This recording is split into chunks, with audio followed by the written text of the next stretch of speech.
Good morning to Dr. Ruby. I am Edelin Emirra and my other teammates is Chan Yong Sun. So our case study is the Bright Sparkles disaster. In this presentation, we will talk about the description of the accident, evaluation of hazards, fault tree analysis, safety law and regulations, and also the recommendation. Identification of hazard is necessary to ensure the workplace safety and to manage the risks that might happen. Hazard identification is needed for the risk management in an organization. Organization can analyze and comprehend the possible risks associated with hazards by recognizing them, which enables them to put in place the necessary control mechanism to reduce those risks. This preventive strategy aids in preventing mishaps, illnesses, and injuries at work. Other than that, hazards identification is for the employers to take necessary steps to eliminate or control the hazards that will lead to less possibility of the risk of accidents. The hazard for the bright sparkle disaster is fire and explosion. It happened on 7 May 1991 at 3:45 p.m. The accident occurred at the Bright Sparkles fireworks factory located at Kampong Baru, Sungai Buloh, Selangor. The factory was located at the agriculture area 30 feet away from a residential area.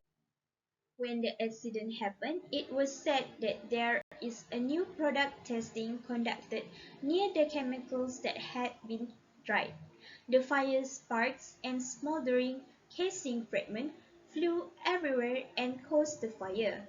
Some fragments flew towards the canteen where there were thousands of finished and semi-finished products in the canteen. The fire then turns into explosion and caused the fireworks to fly everywhere and spread the fire to other places and buildings. The fire and explosion destroyed all the buildings in that factory.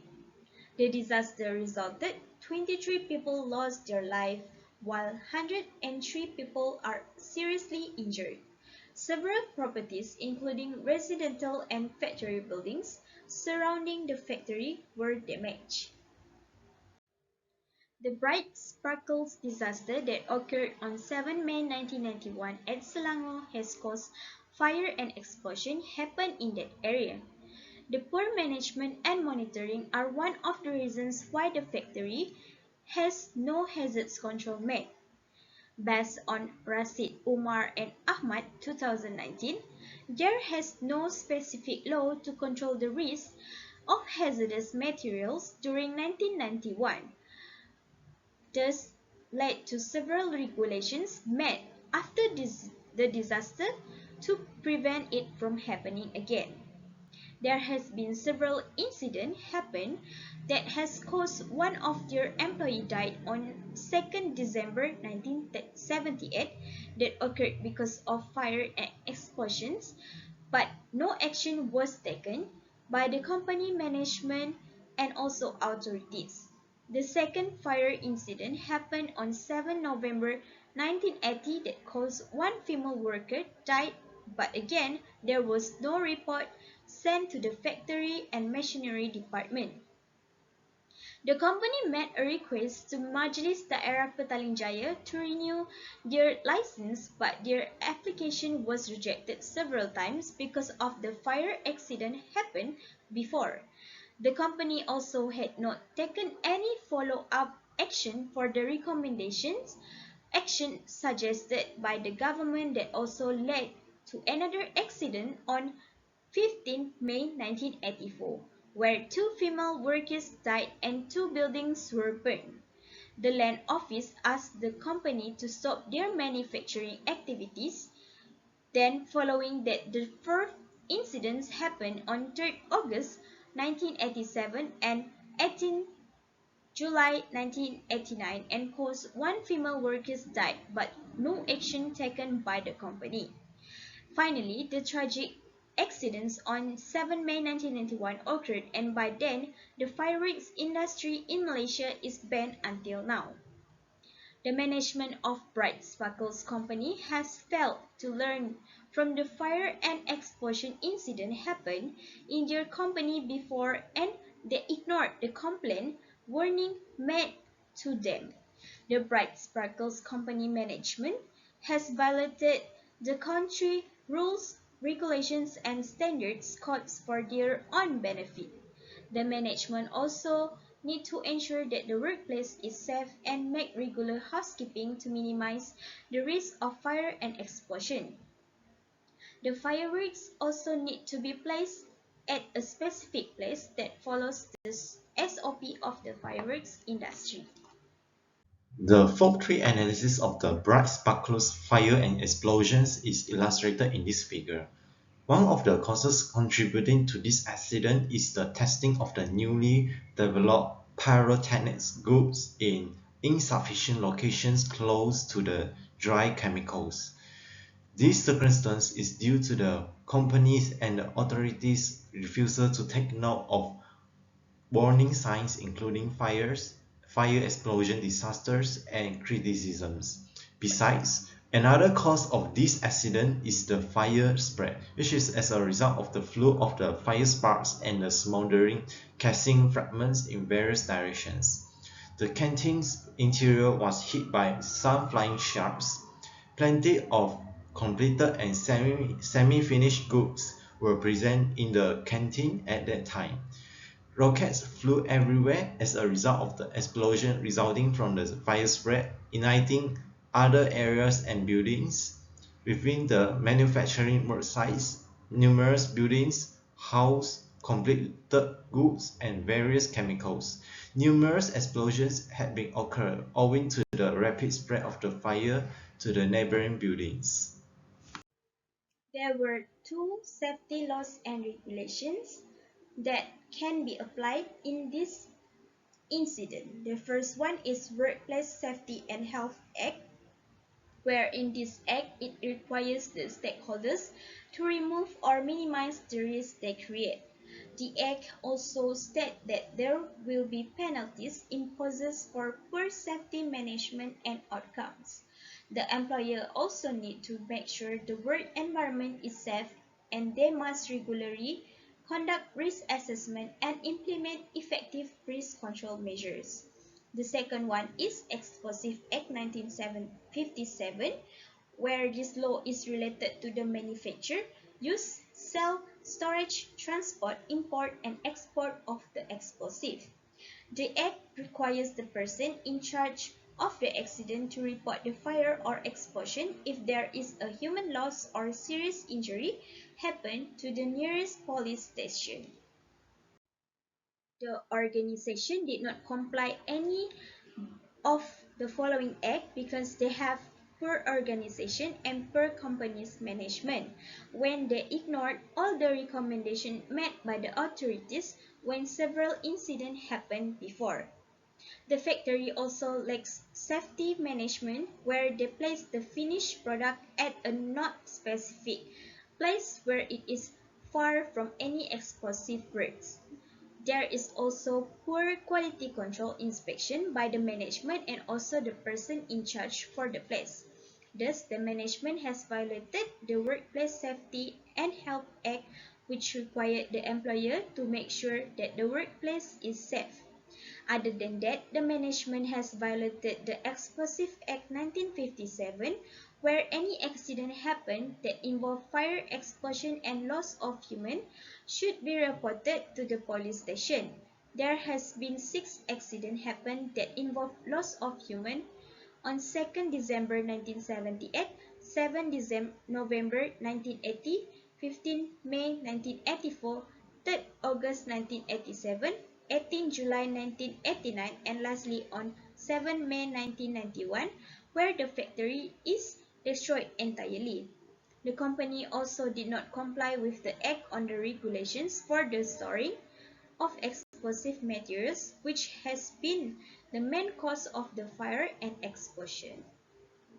Regarding the bright sparklers fire and explosion accident, one of the recommended actions that can be implemented for the improvement of safety management at the workplace is to provide sufficient training to the employees or workers. It is very crucial to provide training for the employees to make sure that they have developed a better understanding pertaining to the safety processes and procedures in place. There are some advantages that can be gained by the employees who have been given sufficient regular training sessions. It is crucial to have adequate training to reduce workplace accidents. The employees are required to finish all safety training relevant to their individual employment. Less injuries and improved workplace safety can be achieved with the support of more flexible and visible training initiatives. Employers should make mindful to detect any methods that may impact to make employees' jobs simpler and less hazardous. In this circumstance, training should be provided to the workers on workplace hazards and self-protection techniques. For instance, a specific introduction to safety encompassing corporate safety policies and emergency protocols should be provided by firm to the new hires and personnel beginning new positions. The employer needs to offer a specialized training on the risks associated with their tasks and how to conduct them safely. After participating in and completing the safety training, the management and staff will be well versed in how to safeguard themselves or possibly lessen the impact of disasters. Besides, another measure to enhance the safety management at the workplace is to conduct regular meetings on workplace safety.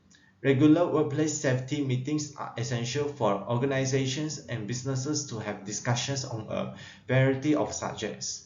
The development of effective safety culture is one of the advantages of regularly scheduled workplace safety meetings.